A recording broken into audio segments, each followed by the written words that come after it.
Okay, alright po. Kimpaw update tayo sa ngayon guys. Bago natin isahan natin ang ating updates, gusto ko lamang po magpasalamat sa lahat-lahat. Ito na naman tayo first time in history guys. Sa dami ng mga fans na nakita po patungo sa Kimpaw, ay ito yung first time na nakita ko guys sa lawak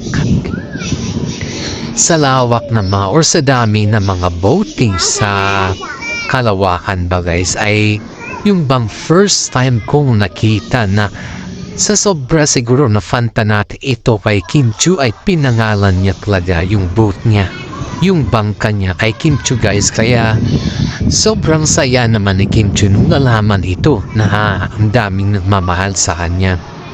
Ito pa guys, kitang-kita naman natin na yung si Kim Chiu po ay napaka-angas niya at saka napakagaling niyang artista. Kaya wala naman tayong masasabi sa kanya kundi bilib na bilib tayo sa kanya guys. Ito pa guys, may nag-post na naman po na isa sa mga hindi fans ng Kimpaw. Sabi niya dito guys, basahin ko na lang po guys, pero wag na lang po natin ipakita yung kanyang post kasi baka sabihin niya na ini-stop natin siya. Ito post niya po guys, nakakasawa na po ang Kimpaw, pinipilit na maging tambalan sila kahit ang dami pa naman na mga batang pwede itambal sa kanila ay pinipilit nilang maging sikat. At sa ngayon na naman ay may mga project na naman ba sila? Ano ba yan? Nakakasawa na talaga ang Kimpaw. Yan po yung post ng isang hindi pabor sa Kimpaw guys. Pero you know guys, kung hindi ka man pabor sa isang tambalan, huwag ka naman mag-post na kung ano-ano. Yun nga, alam naman natin ang pagpapost is isang free opinion. Free po magkaroon ng opinion, di ba? Pero siyempre kahit naman free yan guys, huwag naman nating siraan yung mga iba. At saka alam nyo, kapag ang management naman nakikita na sobrang sikat ang dalawa, ibig sabihin yan, yung tambalan na yun ay nagtre-trending at saka ang daming humahanga sa kanila. Yan ay ibig sabihin yan na pag ganun yung isang tambalan na ang daming humahanga, may mga project naman talaga yan. Binabalanse naman po ng mga management kung sino yung mga tambalan na sobrang sikat at nagbabiral at kung sino yung mga tambalan na walang mga fans. Kaya yung mga tambalan po na sikat sa ngayon na trending, iyan po yung maraming project at gagawan pa ng mga project. Kagaya po kila Kim Chiu at saka si Paulo Avellino. You know guys, si Paulo po ay binabas sa ngayon dahil ayaw daw muna niya makipag running in tandem sa biking. Ewan ko kung bakit ano nangyari, pero sabi ng mga karamihan ay medyo daw nagkaroon ng sakit dito sa paa ni Paulo, nagka-cramps daw. Kaya medyo iniwasan na daw niya muna yung mag-anyaya na mag-biking sila. Mas pabor daw muna siya sa mga walking at hindi muna sa mga running or biking kasi yung isang paa niya, kasi yung left na paa niya guys is parang namamaga ata. At siyempre alam naman din natin na sakitin si Paulo kitang-kita mo naman sa kanya itsura na sakitin talaga siya. Ang dami mga netizen po ang nagtatanong kung bakit umiiwas daw si Paulo sa ganon. Pero ang sagot naman ng mga netizen guys at ang sagot naman ng part ni Paulo Avellino ay talagang masakit yung paa ni Paulo. Hindi po siya umiiwas sa mga barkada niya or sa mga fans niya na nakikita siya dyan na nagpipicture sa kanya. Hindi po ganun guys, kundi talagang sumasakit yung paa niya kasi namamaga po yung paa ni Paulo saka nagka-cramps talaga guys. Dito pa guys, ito pa, ang dami nangungutya sa Kimpaw sa ngayon. Bakit daw?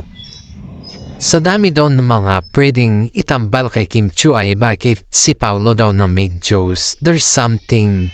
Parang hindi daw proud si Paulo kay Kim Chiu guys. Parang makikita daw ito sa kanyang mga reaction or something sa mga body gesture daw ni Paulo na hindi daw siya proud kay Kim Chiu na maging partner. Parang inaangat lang daw siya ni Kim Chiu sa mga lahat ng mga interviews and in the show in sa mga stage ayon sa kanila guys.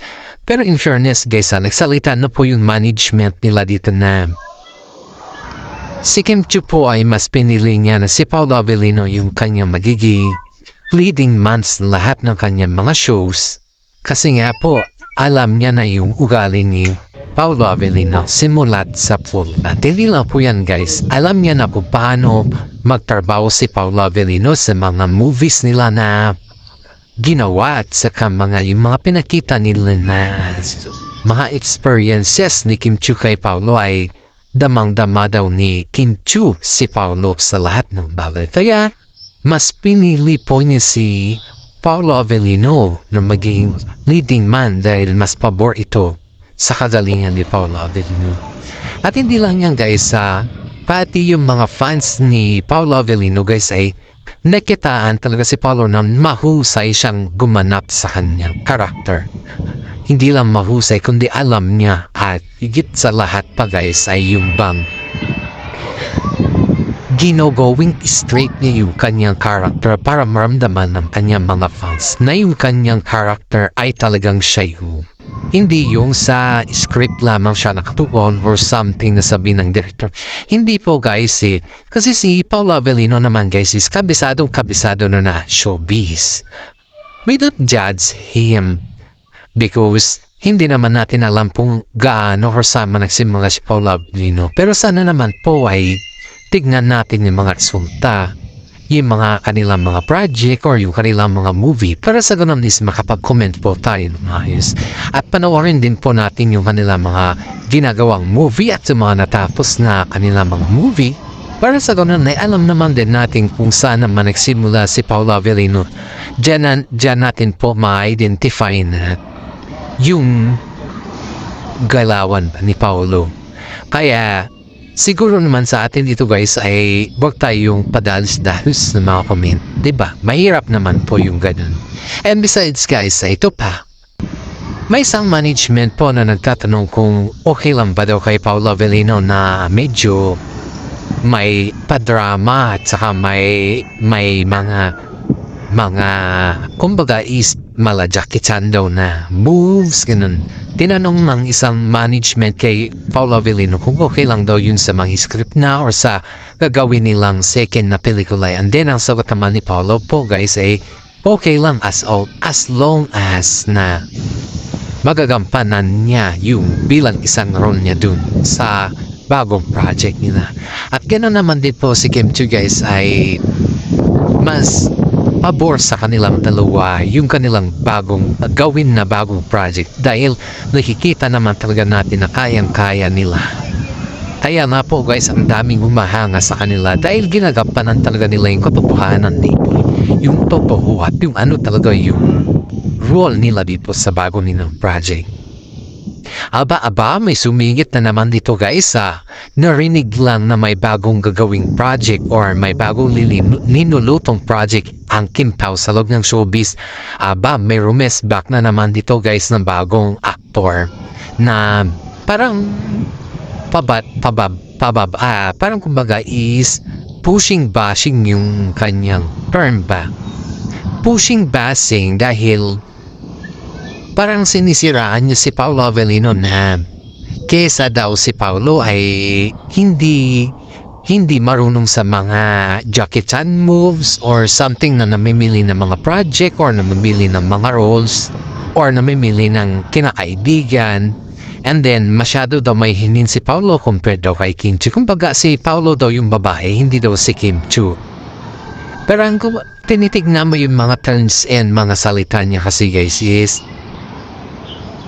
yung sa part ni Paolo Avellino dito is nadadown siya Mismong itong actor na to sinabi sa management na ni-request na hanggat maaari daw is itry daw din daw siya kay Kim Chiu na maging leading man niya. Baka sakali daw magustuhan ng mga fans at maging maganda yung chemistry nila guys.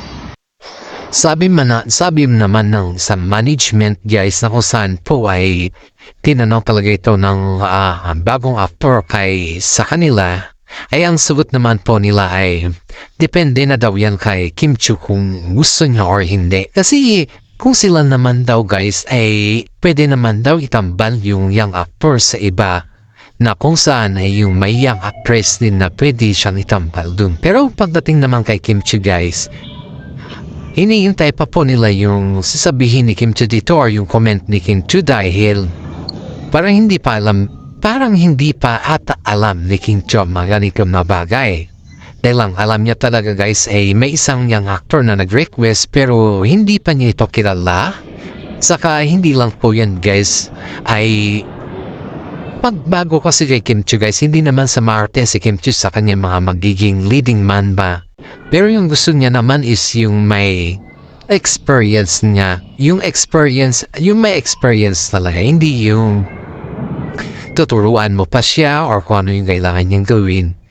At syempre, nakakatagal kasi yun sa movie ba. Kaya, medyo hintayin ang sabi ng yung actor sa kanya na hintayin din daw kung ano yung magiging comment ni Kim Chiu dito. Pero kung ano man daw yung magiging comment ni Kim Chiu dito ay kung maganda or pangit daw ay irerespetuhin daw niya po. Kaya tayo dito guys ay medyo hindi man ako pabor dito sa young actor na to kasi masyadong ambisyoso. Pero tingnan lang din natin kung saan yung kanyang hangganan. Aba, ito naman tayo guys. Si Kim Chiu po ay nag-update ng kanyang Instagram na nasa beach po siya. Alam naman din natin kung nasaan beach yan kasi pag tinasabi kasi natin yung pangalan ng beach, ang sabi po sa atin na bilang isang content creator or vlogger ay ni-endorse po natin yung beach na yun. Pero abaw na lang po natin sabihin kung anong pangalan niya para hindi na naman po tayo mabahas. Ito guys, nasa beach sila, nag-stop ako dun sa Instagram ni Kim Chiu. Kitang-kita ko yung nakahiga si Kim Chiu sa buhangin. Napaka-refreshing po ni Kim Chiu, tignan din guys. Parang ramdam na ramdam mo yung kaginhawaan habang nasa beach po siya. Of course guys, kasama niya naman po si Paolo Avellino that time kasi magkasama sila together with their families at nag-enjoy ng kanilang holiday. Pagpala guys, pag magkasama yung si Paolo Avellino at saka si Kim Chiu sa beach guys, sobrang kulit pala nila. Ayun din dito sa ating mga kasama, ay siyempre kaibigan na din sa showbiz. Sabi daw ni Kim Chiu, may mga video na naman dyan mamaya. Sabi daw na. Tapos may bibigay kay vlogger. Paborito pa naman ako ni vlogger. Yun daw yung sagot ni Kim Chiu sa mga kanilang mga kaibigan guys. Pero totoo, may video talaga. Sinyan talaga sa atin guys. Diyan po natin makikita na yung kagandahan. Yung tiwala ni Kim Chiu sa atin bilang isang vlogger at yung tiwala din niya sa mga kanyang mga kasama. Nasarap po sa pakiramdam guys na yung kasama mo sa bahay at sa kasama mo bilang isang kaibigan, kung ikaw ay very trusted ay talagang hindi kayang bibitawan. Kasi alam naman din natin na yung pagbibitaw kasi sa mga kaibigan ay iyan yung may mga ginagawang kasalanan o mabalaghan sa kanila. Kaya itong si Kim Chiu guys ay tuwang-tuwa nung sinabi sa kanya na trinex na nila yung kanya mga videos at dun sa pagkuha sa kanya sa Sand Beach ba. Ang ganda kasi guys, nakahiga kasi si Kim Chiu dun na halos litaw yung kaseksihan niya, kagandaan niya, sa kahigit sa lahat, ang ganda talaga ng hugis ng mukha. Pero syempre guys, hindi naman nagpapatalo si Paolo Avellino. Nandun naman siya pero hindi niya kasi finex yung kanyang videos kasi alam naman din natin na nahihiya si Paolo Avellino, masyadong mahihiyain sa lahat. At tingnan mo naman yung kanyang style ba na sobrang mahihiyain. Tingnan mo naman yung kanyang ginagawa, sa sobrang mahihiyain ni Paolo Avellino. Halos yung mga pictures niya or yung mga videos niya, hindi niya na pinapakita. Ewan ko kay Paolo kasi hindi kasi siya proud sa kanyang sarili. Joke lang. Gwapo naman si Paolo Avellino. Talagang masyadong mahihain lang talaga. Hayaan na natin kung masyadong mahihain si Paolo Avellino. Bisa ang importante ay swak na swak sila ni Kim Chiu. Diba yan naman importante sa atin lahat dito guys. Yung sobrang swak na swak sila ni Kim Chiu sa lahat ng bagay. At hindi lang po yan guys, proud na proud naman din po kami kay Paolo Avellino kahit anong sabihin nila, Kahit sabihin pa nila na nagtatago si Paolo Avellino kay Kim Chiu, tinatago niya yung kanyang ugali pa para lang pagtakpan ni Kim Chiu. Kahit ano pang sabihin nila na ganyan ng mga boobs guys ay wala na yan sa mga fans, kasi alam naman natin sa mga fans natin dito ay talagang love na love ang Kim Pao. Love na love ang Kim Pao. Ito na naman guys. Ito na naman, bagong update na naman natin sa mga kasama natin na love ang mga senior citizen. Yung mami ni Paolo Avellino guys, sobrang kulit din pala sa beach. Aba, gusto daw ni Kim Chiu na bigyan ng swimsuit, kaso lang sabi daw niya, hindi na daw siya nababagay na gumamit ng swimsuit kasi matanda na daw siya. Nahihiya pa talaga siya guys, nahihiya.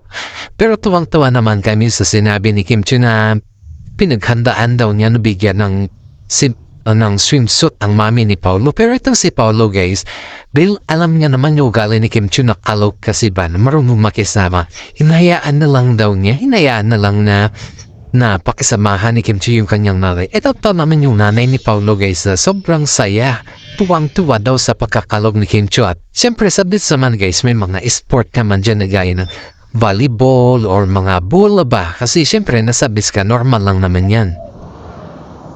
Nakipaglaro din yung nanay ni Paolo sa kanila guys. Kaya itong kitang-kita ang baliktad guys, si Paolo Avellino masyadong may hinhin na. Samantala tong nanay niya, buhang-kuha daw niya yung ugali ni Kim Chiu. Haba, Kimi, ikaw na. Sana all. Yan po yung mga sinasabi ng kanilang kaibigan. Habang sila ay nakikipaglaro guys, sinasabing, haba, Kimi, ikaw na. Sana all. Diyan makikita guys na yung botong-boto rin yung mami ni Kimi kay Kimi. O diba yung mami ni Paolo kay Kimi. Kasi nga kapag hindi naman yan boto guys, makikita naman mo naman kung paano naman umarangkada yung mami niya, diba? Kita mo naman yung swak na ugali niya. Kaya niyang subabae kahit ilang edad na pa siya, ilang edad na. Yeah, you know guys, nasa mga siguro around 50 na yung mother ni Paolo Avellino. Pero guys, when it comes sa faces, batang bata pa siya. Kaya ang dami nagsasabi, mas bata daw tignan yung mami ni Paolo Avellino pagkasama niya si Kimi. Kaya totoo naman yun guys. Ito nga yung sabi nila sa kanya, na proud daw sila kay Kimi dahil ginawa daw niyang mukhang bata ang kanyang mami. Ay ito naman si Kimi guys, dahil dyan yung mga pinagsasabi ng mga fans nila, aba, mas pinaboran niya talaga, mas pinaganda niya talaga yung pakikitungo sa mami ni Paolo Avellino para sa ganun ay mas lalong maging fan-fanatic sila ng Kim Pao. Ramdam na ramdam naman kasama ni Kim Chiu guys yung masaya ang mami ni Paolo sa kanilang banding dahil tuwing nakikita daw nila yung mami ni Paolo is nakangiti, ang ganda ng ngiti, ang ganda ng approaching at higit sa lahat guys ay yung masaya yung pakiramdam, maganda yung pakiramdam niya, parang magiging natural na lang sa kanya na kasama si Kimi guys kasama si Kimi guys. Kung tutusin natin, hey, itong si Paolo sabi daw niya kay mami, mami, medyo dahan-dahan kasi may edad ka na, baka mamaya hindi ka makatayo. Parang alam mo yung pa-joke na style na very concerned din na yung bang gusto mo talaga sabihin sa mami, manawag masyado kasi medyo may edad ka na, parang ganun. Pero syempre guys, hindi naman masabi ni Paolo Avellino na may edad na siya. Kasi kahit naman siguro sino guys na matanda ba, pagsabihan na, ate, mami, daddy, like that. May edad ka na. Siyempre, kaka-insulto yun guys, ha?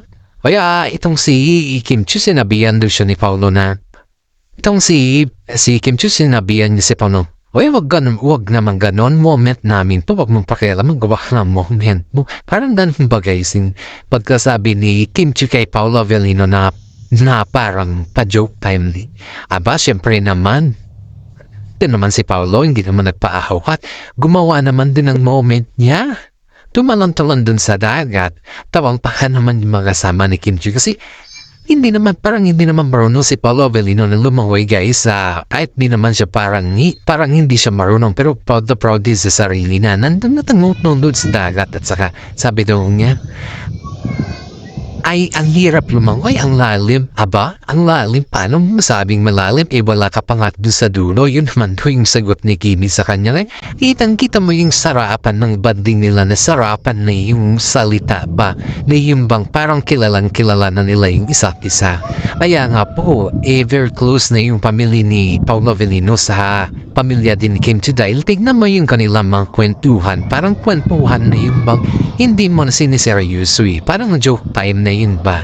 Joke time sa kanila kasi iniiwanan muna nila sa Maynila yung kanilang trabaho at nagbakasyon muna sila kasama yung kanilang mga pamilya guys. Kaya dito naman tayo guys sa shout out mo natin sa mga senior citizen dyan na palagi sumusubaybay sa ating YouTube channel guys.